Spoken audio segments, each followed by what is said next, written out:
Yeah, what I've been telling our clients and telling my business friends is that what we're going through now is not another downturn in U.S.-China relations. It's a paradigm shift, and we're not sure where it's going to end up. So you have to think about things differently. It's not the China you knew for the last 30 years, and we're not sure what it's going to be going ahead. And I'm not saying it's going to be, I'm not saying things are going to be terrible, but things are going to be different, and they still have to sort themselves out. This trade turbulence we have with China is a very serious thing. And we got to sort out, because one of the reasons things are so different is that the business relationship used to be the core, it used to be the balance, it used to be the ballast of U.S.-China relations. Well, we had a lot of other conflicts.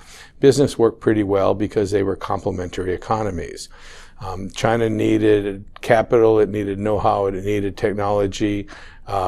American companies went to China, made a lot of money, mostly exporting those inexpensive goods, gave during a time of stagnant wages, they kept inflation down. All of the treasury purchases kept our mortgage rates down, and things were working pretty well. That is now different. China is now a very powerful country, and we are now in a contest for all the technologies of the future. We both want to dominate AI, we want to dominate chips, we want to dominate new materials. And so it's now a hot competition. It's not more than a Cold War. I think it's a hot competition between the two countries, and two countries that have very different systems. Actually, China's difference with the rest of the world.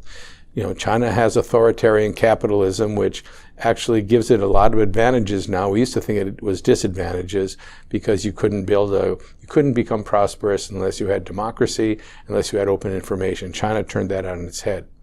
And now its system is actually an advantage for them in seeking the commanding heights of all these technologies, because you are able to have companies that don't make money. You're able to pump all kinds of money into technology without worrying about a profit.